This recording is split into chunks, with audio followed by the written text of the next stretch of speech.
Graças a Deus, pastor Sérgio Soares aqui no nosso dia a dia da vida cristã. E todo domingo às 9h15 da manhã estaremos aqui trazendo a palavra para o seu coração. Eu quero convidar você a abrir o seu coração para aquilo que Deus quer falar no seu coração nessa manhã de domingo, início de semana para a sua vida.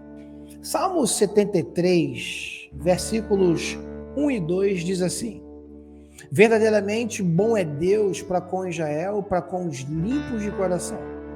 Quanto a mim, os meus pés quase se desviaram e pouco faltou para que escorregassem os meus passos.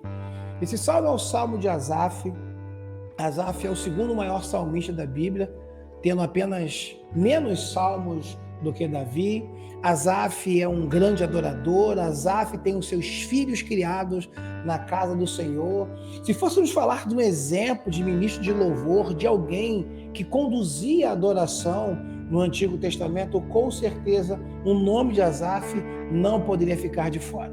Mas quando nós chegamos aqui no Salmo 73, e vendo ele dizer que pouco faltou para que ele escorregasse os pés, eu fico imaginando o que é que acontece na vida de alguém, que tipo de situação é essa que pega alguém, o segundo maior salmista da Bíblia, ao ponto de dizer que quase escorregou, quase se desviou.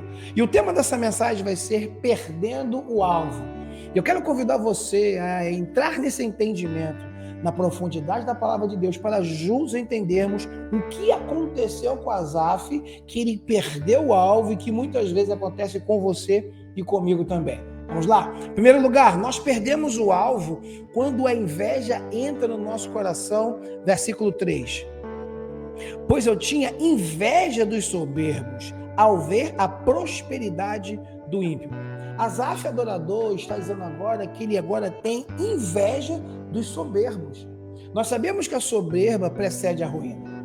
Nós sabemos que pessoas soberbas são abomináveis diante de Deus, mas Asaf agora está sentindo inveja do soberbo, e eu vou mais além, o texto vai dizer que ele sente inveja do soberbo ao ver a prosperidade do ímpio.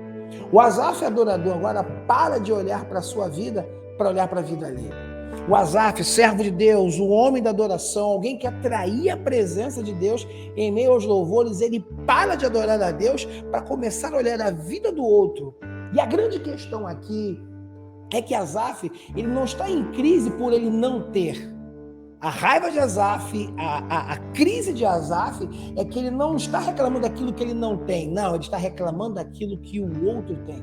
Ou seja, toda vez que a inveja bate no nosso coração, no meio do seu, ainda sermos servos de Deus, cantando, pregando ou pastoreando, isso é algo que nos afasta de Deus e nos faz perder o alvo.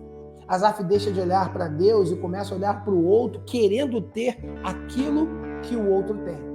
E a pergunta que fica nesse domingo, com o primeiro entendimento, perdemos o alvo, até onde aquilo que o meu vizinho tem me atrai ao ponto de invejar aquilo que é dele? Até que ponto aquilo que eu desejo para a minha vida, mas ainda não tenho, perceba, eu ainda não tenho, mas eu olho por cima do muro do vizinho e vejo que ele tem, e isso me atrai a tal ponto a me fazer perder o alvo, como diz o versículo 3, a sentir inveja. Inveja é um sentimento danoso que não pode mais estar, ou melhor, nunca poderia ter entrado no teu e no meu coração, principalmente quando está ligado à vida financeira de outra pessoa. Eu preciso entender que, segundo Reis capítulo 4, quando aquela mulher chega diante de Eliseu e diz, os credores vieram tomar os meus filhos e eu não tenho como pagar as contas, e tu sabes que o meu marido temia o Senhor. E Eliseu pergunta, declara-me o que tu tens em casa. Ela diz, eu só tenho um pouquinho de azeite. Perceba que Eliseu não mandou que ela fosse pedir azeite emprestado. Eliseu orientou que ela pedisse vasos emprestados. E por quê? Porque, meu irmão, azeite cada um tem o seu. A graça, cada um tem a sua. A revelação de Deus, cada um tem a sua. Como eu posso querer o azeite estar sobre a sua vida? Como eu posso invejar aquela irmã do ciclo de oração? Como eu posso querer o azeite daquele irmão que, quando dirige a libertação, meu irmão, o culto é uma bênção? Ou daquele pregador, quando pega no microfone, meu irmão, as almas se convertem a Cristo? Não! Eliseu dá uma orientação, sim, mas diz, você não vai pedir azeite. Por quê? O pouco que você tem colocado diante de Deus vai ser multiplicado. Você vai pedir vaso. Por quê? Você vai usar e vai devolver. Muitas vezes, o invejoso, ele não quer aquilo que o outro tem. Ou melhor, ele quer aquilo que o outro tem sem pagar o preço que ele pagou. Eliseu dá a seguinte orientação: você vai pegar vaso emprestado, traga todos os vasos emprestados. Deus vai multiplicar o azeite que é seu. Por quê? Existe algo que é seu, querido e querida. Existe uma graça de Deus que é para a sua vida. Não há necessidade de você querer ser ninguém, não há necessidade de eu invejar ninguém ao ponto de, versículo 3, a inveja tomar o meu e o teu coração. Quando aquela mulher traz os vasos emprestados, Deus, através da profecia liberada por Eliseu e da atitude dela, multiplica o azeite que é dela. Não há necessidade de você querer aquilo que é de outro. Você já tem. E colocando nas mãos do Senhor, segundo a vontade e misericórdia dele, ele é poderoso para multiplicar infinitamente mais. Segundo lugar, quando nós perdemos o alvo, quando nós confundimos riqueza com prosperidade, versículo 12. Eis que estes são ímpios. Gente, isso aqui é forte, mas eles são ímpios, eles não têm aliança com Deus. A palavra ímpio vem de impiedade, algo que Deus abomina, ou seja, Asaf está olhando para alguém abominável.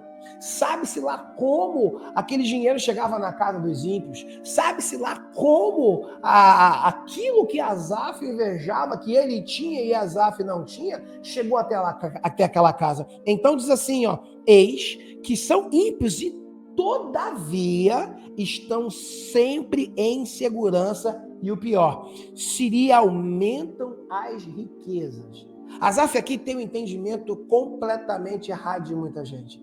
Os adeptos à teologia da prosperidade acham que ser próspero é ser milionário, é ter milhões. Claro que se Deus quiser e você trabalhar, e eu também, fizermos por onde e acharmos graça diante do Pai, também, mediante os nossos esforços, claro que podemos ganhar 30, 40, 100 mil por mês, eu não sei, mas eu quero que você precise entender aquilo que Asaf não entendeu. Asaf está dizendo no versículo 12, eles são ímpios, e todavia sempre estão em segurança. Por quê? Porque as suas riquezas aumentam. Asaf não conseguia entender que prosperidade é uma coisa, riqueza é outra.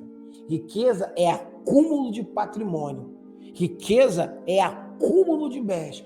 Prosperidade é de nada ter falta. Isso quer dizer que mesmo que você ainda, e eu libero essa palavra sobre a sua vida, ainda não tenha chegado ao salário que você sonha ou os objetivos que você tem no seu coraçãozinho, você pode ser próspero. Porque prosperidade é não ter falta. E aí, quando a gente confunde prosperidade com riqueza, muitas vezes estamos vivendo um tempo de prosperidade porque Deus tem nos prosperado, mas nos tornamos ingratos. Por quê? Porque olhamos para a prosperidade, mas com a visão de riqueza. Ou seja, eu só vou me sentir próspero quando eu tiver muito, quando eu tiver milhões. E não. Entenda definitivamente, querido, prosperar em Deus é ter uma vida segura, tranquila, de não ter falta.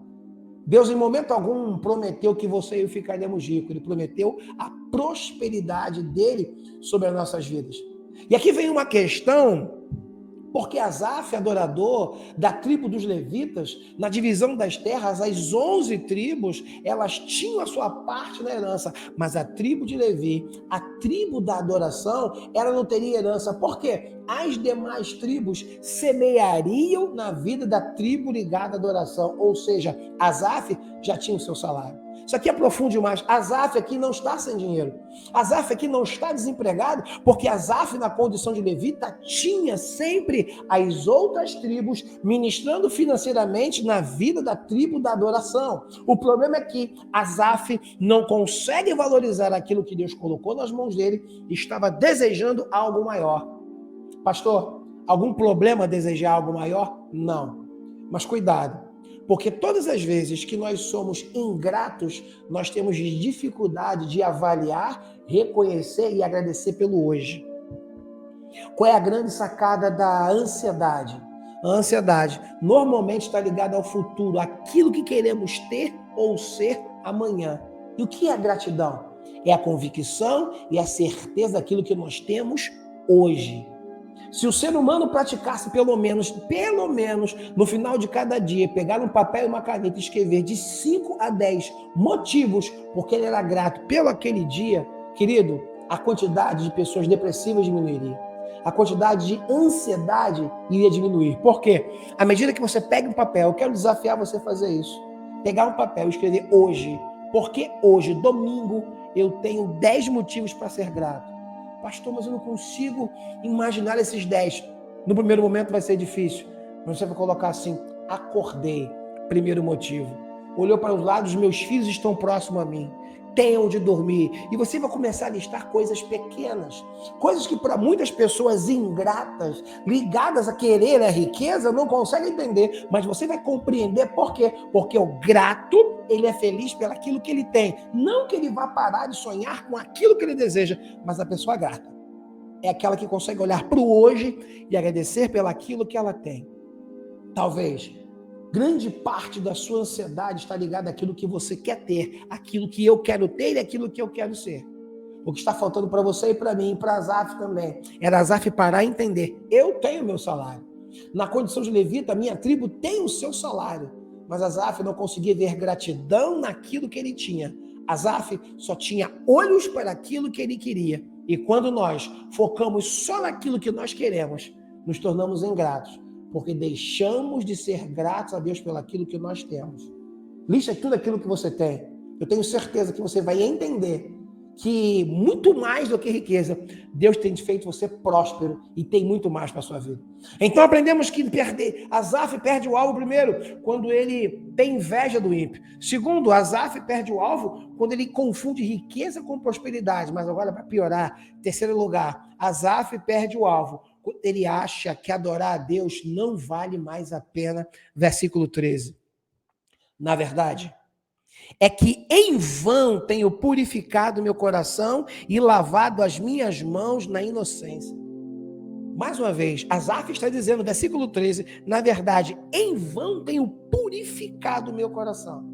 O que ele está dizendo? Eu tenho andado em retidão, eu tenho andado adorando a Deus, eu tenho feito tudo do jeito que precisa ser feito e eu não tenho visto os resultados que eu quero. Lembra da gratidão?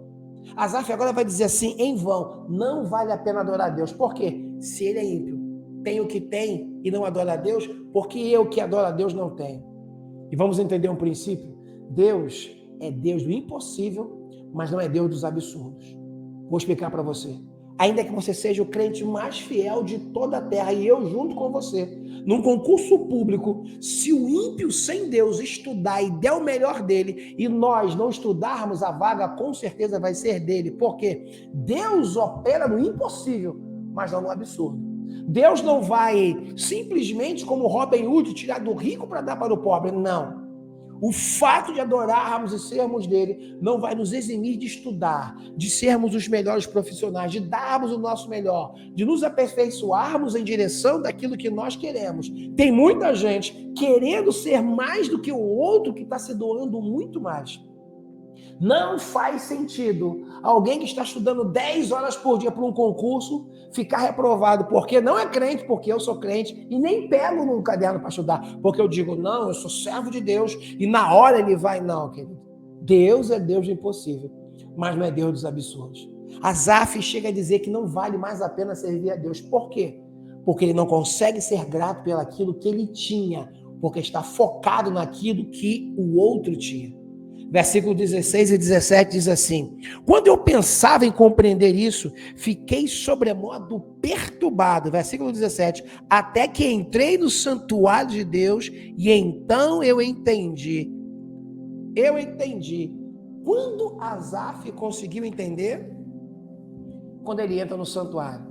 Santuário era o local que os levitas ficavam adorando a Deus.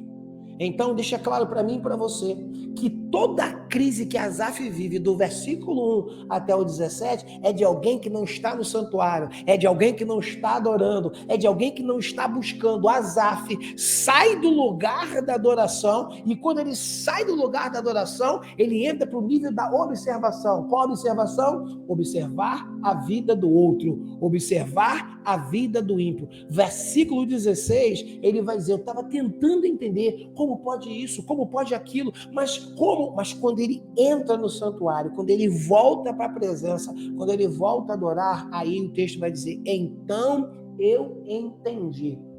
Eu quero te convidar a voltar para a adoração. Eu quero te convidar a parar de olhar para as coisas daqui de fora e fazer como a Bíblia diz, elevo meus olhos para o monte, de onde me virá o socorro? O meu socorro veio do Senhor. Muitas vezes nós estamos perdendo o alvo, porque ao invés de adorarmos a um Deus bondoso que tem nos prosperado a cada dia, nós, com a visão de lá de fora, passamos a observar a vida de quem não tem vida com Deus e de pensarmos no nosso coração, será que vale a pena servir a Deus? Porque quando eu não era crente, eu tinha. Quando eu não era crente, eu fazia. Agora, quem disse que quando você e eu nos convertêssemos, as coisas melhorariam, que Deus enriqueceria? Aonde está escrito isso? Ele garantiu um céu, ele garantiu uma vida eterna. Não que não temos que buscar melhorias financeiras, etc., mas não perca o alvo, não perca o foco como Asaf perdeu. Nós somos peregrinos nessa terra, estamos aqui de passagem e muito em breve nós vamos para o local que a Bíblia diz que as ruas são como ouro e mar de cristal. Deus te abençoe. Essa ministração completa, essa aula completa está na nossa plataforma. O link está aqui embaixo. Meu link na descrição. Se você deseja conhecer mais, clique aí. E não perca o alvo. Que Deus te abençoe. Te espero aqui domingo da semana que vem, às 9h15, com mais um momento desse. Um momento de reflexão, de entendermos a vontade de Deus para a minha e para a tua vida. Beijo no seu coração, graça e paz.